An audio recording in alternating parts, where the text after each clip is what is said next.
Yo, what's going on, everybody? My name is Matt, and welcome back to NFT Kings. And today's video, we're going to be talking about everything that Decentraland has been up to, including the fact that we are seeing an incredible recovery going on right now. So if you guys are new, make sure to drop a like and subscribe for more Decentraland videos coming out every day. And let's get right into it. So if you guys have not already seen what we are working with here on the day, we are essentially at a break-even point right now because of how great of a recovery we were able to see. Because remember, this is not just 0.61%. This is 0.61% after going through the bottom, pits of hell, essentially, sitting here all the way down at 2.82, which was just awful of a drop. And of course, this was not just Decentraland. This was essentially every coin out there. So, when you check Bitcoin and Ethereum, essentially everything went through this incredibly low dip. I mean, Bitcoin at one point going down to 45,000, which was just tragic.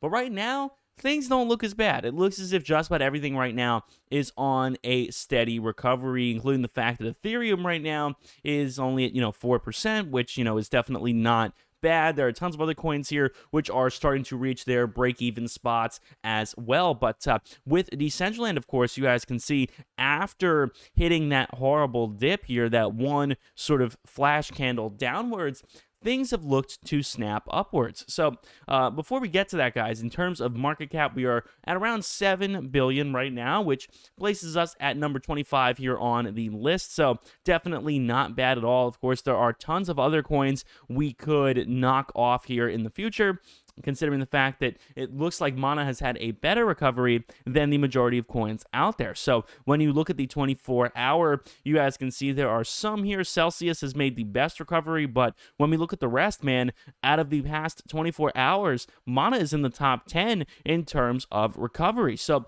that is just excellent, and it really does show that there is, the opportunity to see some major gains if you manage to buy at the right spot. So I did tell you guys about this yesterday over on my Twitter. I said picked up some more Ethereum, ENJ, Mana, ICP on the dip, and thankfully it looks as if they're all doing all right now. So it was nice to talk to you guys in the replies here about that as well. So in terms of our graph, there is a lot to break down, but essentially the shame here is that we were probably gearing up for a bull movement before this happened, because this is a very clear indicator of a falling wedge, and you guys can of course see it here on the screen. We have the high, of course, getting lower, and the low getting lower. It's not quite as neat and pretty as maybe a falling wedge you would find on Google, in looking at a textbook example, but it definitely does look as if this has potential to converge, somewhere around like the 410-ish spot before having an explosion. So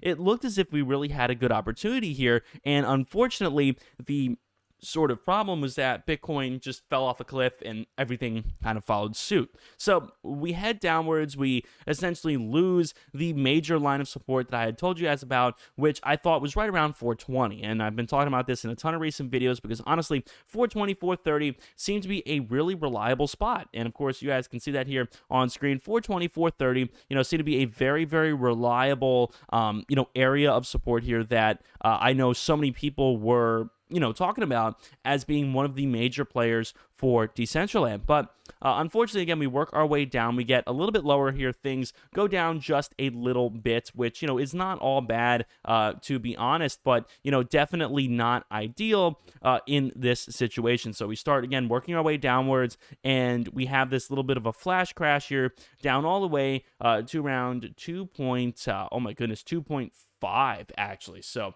extremely, extremely low at this very bottom point here. But really what I am essentially hoping for right now is to be able to work our way back up towards a new line of support, which, really you guys can see here on screen, because I wanted to show you the columns here on the right. But essentially, we are working towards a new line of support here, which I have a lot of faith in, and that is, of course, the line of support really of around 3.8-ish. And there's evidence that 3.8 could work because, of course, we have these recent, candles here seeming to bounce off it.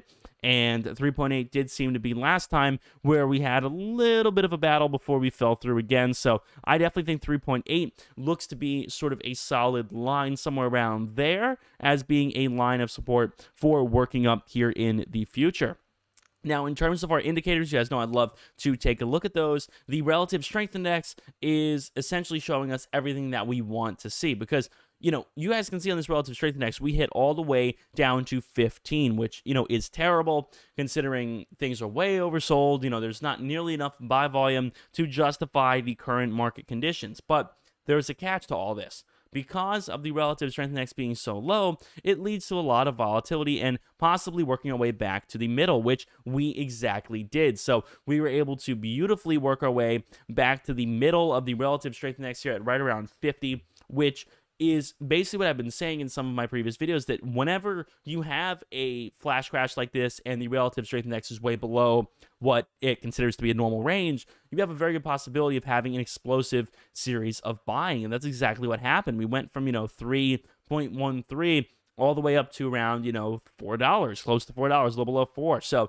definitely that opportunity is there. Now, with the relative strength index, if for whatever reason this crash below the normal range for the relative strength index was as a result of something that Mana or Decentraland did, that would be a different story. That would be a big problem. If, let's say, Decentraland's website went down, or they just released a really dismal announcement, if something bad happened and that was the reason why the relative strength index was way below what should be normal, that's a different story, because then that means a lot of the people who sold are never entering again. They're gone.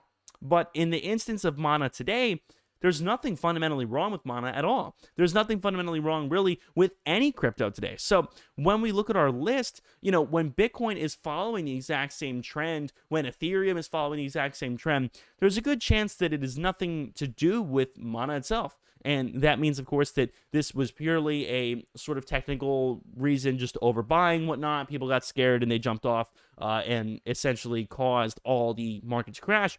That gives us the opportunity here to have a very nice comeback, of course, because none of this was as a result of Decentraland's own actions, which is, of course, excellent. So, they have no responsibility in this crash because every crypto crashed.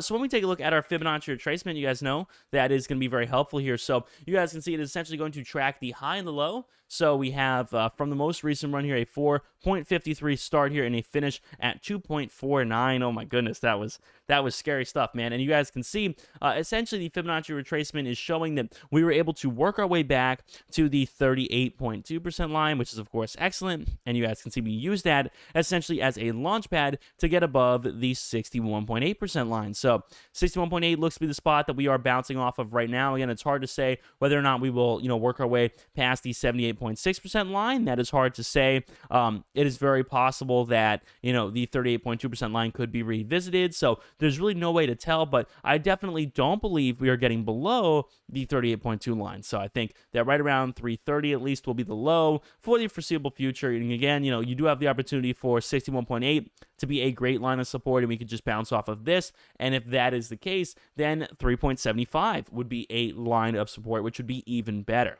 So like I talked about in my video yesterday, guys, I said, I think the high threes we could be revisiting very soon, and it looks as if Decentraland has been following the part. So with that being said, everybody, thank you guys so much for watching. I really do appreciate all the amazing support on the channel, guys. If you guys did enjoy, make sure to drop a like and subscribe for more daily Mana videos. That being said, everybody, my name is Matt. I'll see you guys on the next one. Peace.